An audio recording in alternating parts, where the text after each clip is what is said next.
स्वागत है आप सभी का दोस्तों। मैं हूं आदित्य नेगी और लाया हूं एक और नया पार्ट स्पीति बाइक ट्रिप का। तो आज हम निकलेंगे पोह से काजा की ओर, तो वीडियो में बने रहिएगा और अपना प्यार यूं ही देते रहिएगा। तो चलिए शुरुआत करते हैं आज। तो गुड मॉर्निंग दोस्तों फ्रॉम पोह। तो मेरे सामने है प्यारा सा खूबसूरत गांव पोह, जहां कल रात हम रुके थे। तो आज हम यहां से निकलेंगे काजा की तरफ और रास्ते में नाको होते हुए हम और जगहों को एक्सप्लोर करेंगे। तो कल रात रुके थे हम इसी होटल में, ओम होटल में। तो काफ़ी अच्छा होटल है और आपको यहाँ पे 1300 से 1400 में रूम मिल जाते हैं और 250 में आपको थाली मिल जाता है खाने का। तो अभी मॉर्निंग को बज रहे हैं 8:30 और हमें निकलना है ठीक आगे नाको होते हुए काजा की तरफ। तो चलिए बढ़ते हैं। और अभी यहाँ से हमें जाना है नीचे और पहले पेट्रोल पंप से पेट्रोल भरवाना है। बट यहाँ पे पुलिस वालों ने हमें रोक दिया है क्योंकि यहाँ से बच्चों की मैराथन हो रही है और जो यहाँ पे ख़त्म होगी तो वो नीचे से आएंगे और हमें नीचे ही जाना है। तो हमें यहाँ पे एक बार वेट करना पड़ेगा।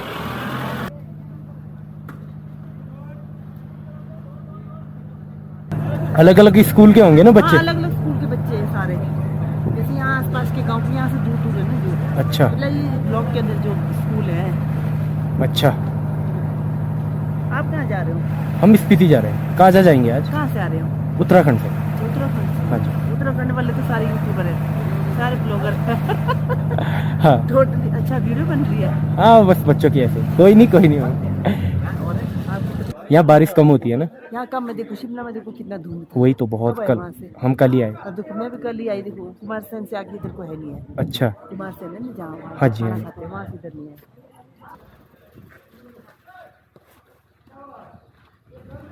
ठीक है। हाँ जी, ओके जी, ठीक है।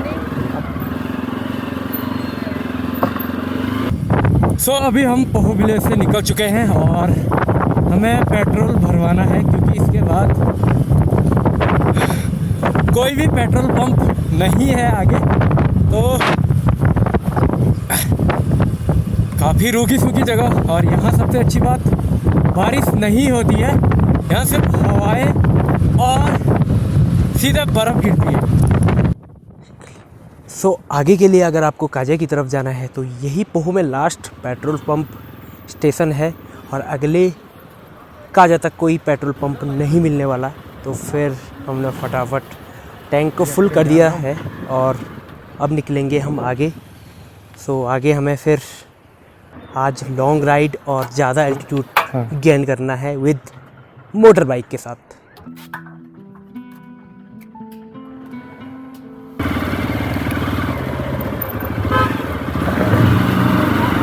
तो यहाँ से पेट्रोल भरने के बाद अब हम निकल चुके हैं नाको की तरफ।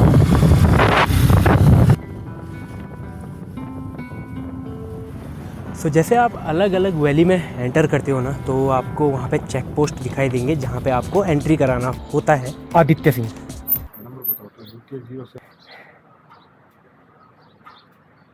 आज कहाँ से? आज यहाँ पोह। कल नहीं पोह। हाँ, कहाँ तक जाएंगे? आज हम काजा जाएंगे। किसके नाम से?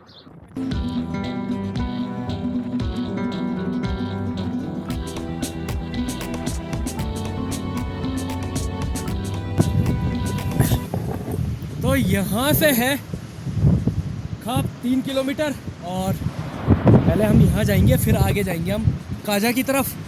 तो सतलुज रिवर फिर से सामने और इसी को हम फॉलो करते हुए जा रहे हैं। तो कुछ इस तरह का नज़ारा है यहाँ का।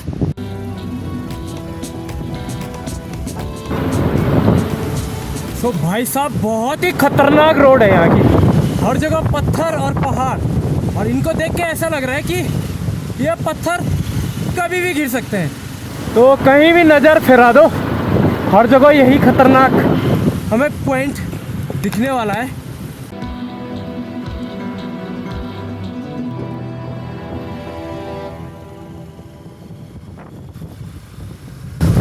तो ये है खाप सगम ब्रिज और यहीं से होते हुए हमें आना है।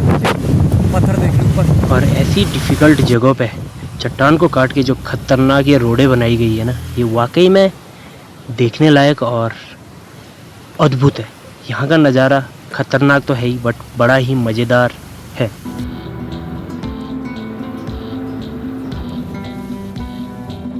रोड तो बहुत अच्छी है पर आसपास के नज़ारे बड़े डेंजरस हैं और ऐसा लग रहा है कि पत्थर कहीं से भी कभी भी गिर सकते हैं।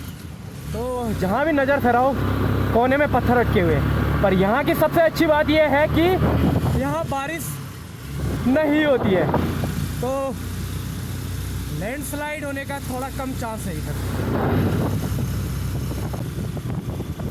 तो भाई साहब ये देखो रोड कहाँ जा रखी है। हाफ टनल बना के इस रोड को बीआरओ ने अच्छे से तैयार किया है, क्योंकि ये बॉर्डर एरिया भी है और बॉर्डर एरिया पे सबसे ज़्यादा एफर्ट है, क्योंकि यहाँ के दूर गांवों तक अच्छी फैसिलिटी देने के लिए भी है। लगातार घुमावदार मोड़ों के साथ हम और भी एल्टीट्यूड को गेन कर रहे हैं। तो लगभग 8000 फीट से तो हम ऊपर आ ही गए हैं और हवाएं चल रही है, शायद आवाज़ नहीं न दे रही हो। Hello brother.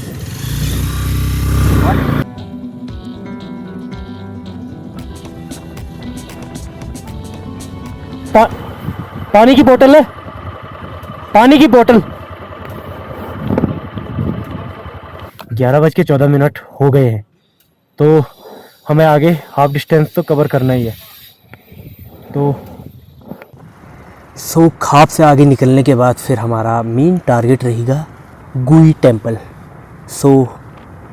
गुई मोनेस्ट्री उधर है और यहाँ की रोड और अगल बगल आप नज़र डालोगे ना, बड़े ही ख़तरनाक चट्टान है। मतलब कैमरे में इतना डरावना लग रहा है, बट खुली आंखों से जब आप देखोगे तो मेरे पीछे नवीन बैठा था जो मेरे साथ था और वो बार बार डर रहा था, तो देख रहा था और बार बार बोल रहा था कि बहुत ही ख़तरनाक ये जगह है, पत्थर कभी भी गिर सकते हैं और फटाफट इस जगह को पार करते हैं। तो रोड मस्त और काफ़ी मज़ेदार होने के कारण हमने फटाफट जितना जल्दी हो सका हमने डिस्टेंस कवर करने की कोशिश की। और जैसे जैसे हम ऊंचाई को छू रहे थे तो कुछ खूबसूरत और प्यारे गांव भी हमें देखने को मिले। लगभग 14,000 फीट पे और सामने है प्यारा सा गांव। पता नहीं गांव का नाम क्या है, बहुत सारे गांव हैं इधर, बट हमारा रूट वो नहीं है जाने का, हमने जाना इस साइड है। तो सबसे बड़ी बात कि कहते हैं ना कि जहाँ इंसान होते हैं वहाँ पेड़ पौधे ज़्यादा पनपते हैं, तो जिसका एक सटीक उदाहरण मेरे सामने है। चारों ओर देख लो कहीं भी पेड़ पौधे नहीं है, बट जहाँ पे गांव बसा है वहाँ पे देखो सटीक पेड़ पौधे उगे हुए हैं और कितनी हरियाली लग रही है। तो बहुत ही खूबसूरत गांव। तो हम नाको विलेज पहुँच चुके हैं और यहीं से बढ़ना है हमें आगे की तरफ।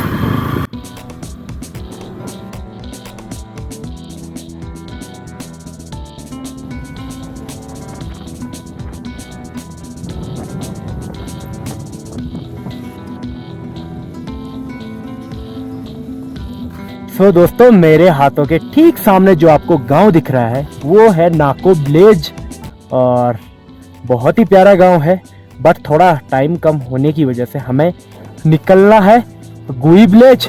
और माना जाता है कि वहाँ 500 साल पुरानी एक मम्मी है, मोनेस्ट्री है 500 ईयर अगो। तो हम वहीं जाएंगे और खुद वहीं देखेंगे कि वाकई में है और कैसा वो दिखता है, और अपडेट आपको वहाँ के बारे में देते रहेंगे। तो नाको गांव को पीछे छोड़ने के बाद फिर जैसे जैसे हम आगे बढ़ते जाएंगे ना, तो हमें कुछ ऐसे ही स्पॉट मिलते रहेंगे ऑफ रोड। इनमें से ज़्यादा खतरा तो नहीं है, बट एक प्रॉब्लम माइंड में हमेशा बनी रहती है कि कहीं गलती से टायर पंचर ना हो जाए, क्योंकि अगर एक बार टायर पंचर हो गया तो हमारे पास कोई ऑप्शन नहीं है। तो उसके बाद पता नहीं क्या होगा। उसी चीज़ को माइंड में लेते हुए हम ये राइड कर रहे थे। तो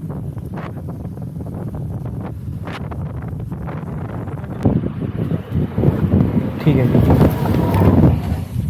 ठीक है। वो कहाँ पे देने पैसे? आपको देने उसको देने? आपको देने। नवीन गुई विलेज, और जो कि यहाँ से 12 किलोमीटर है, 25 से 29 मिनट में पहुँचना है उधर। और गुई विलेज के लिए मेन हाईवे से अलग टर्न लेना पड़ता है। तो यहाँ की रोड मोस्टली फुल ऑफ रोडेड है। और सबसे बड़ी बात कि यहाँ लोग बर्फ़ में सर्वाइव कैसे करते हैं। 8 से 10 महीने यहाँ बर्फ़ रहती है, फिर 2 से 4 महीने यहाँ ओपन हो जाता है। तो फटाफट यहाँ पे भी वही सीन था, एंट्री करवाना था और उसके बाद हम टेंपल में जा सकते थे। तो हमने फटाफट एंट्री करवाई और फिर टेंपल की तरफ निकल पड़े। तो क्यू गांव 10,500 की फीट पे स्थित है और इसके चारों ओर का नेचर आप देख सकते हो।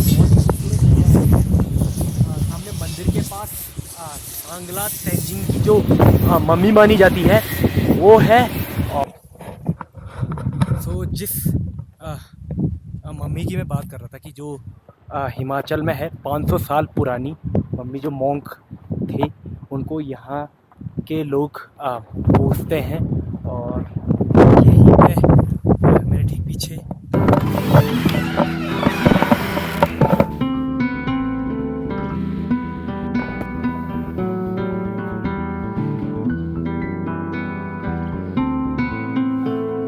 सबसे अमेजिंग बात ना कि कोई भी मतलब ह्यूमन बॉडी होती है मर जाने के बाद इतने सालों तक कभी भी नहीं रहती है। बट यहाँ के गांव के लोगों को क्या मानना है कि ये बहुत बिच्छू थे जो सांगला तेंजिंग थे, ये उनकी मूर्ति है और उन्होंने साधना करते समय ऐसे ही उसी अवस्था में अपने प्राण त्याग दिए थे।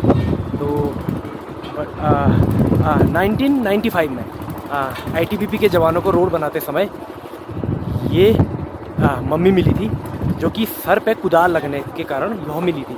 और कहा जाता है कि उस टाइम पे उनके सर पे खून भी आए थे। और अलग अलग मान्यताओं के अनुसार ये भी माना जाता है कि इस मम्मी के बाल और नाखून धीरे धीरे बढ़ रहे हैं। और बहुत ही अमेजिंग बात है, बहुत ही रहस्यमय तरीके से, क्योंकि इस मम्मी पे अभी कोई किसी प्रकार का कोई लेप नहीं लगाया गया है ताकि इनका जो शरीर है वो ख़त्म हो जाए, सड़ जाए और आज वो वैसे ही है।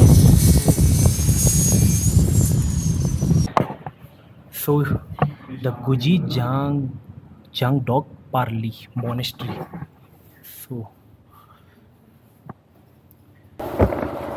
तो चलिए छोड़ते हैं इस मोनेस्ट्री और 500 ईयर ओल्ड मोनेस्ट्री को पीछे और बढ़ते हैं आगे काजा की तरफ। तो अगर आपको वीडियो पसंद आए तो चैनल को सब्सक्राइब कीजिएगा, लाइक और कमेंट ज़रूर कीजिएगा। मिलते हैं अगले पार्ट में, तब तक के लिए जय हिंद, जय भारत, जय उत्तराखंड।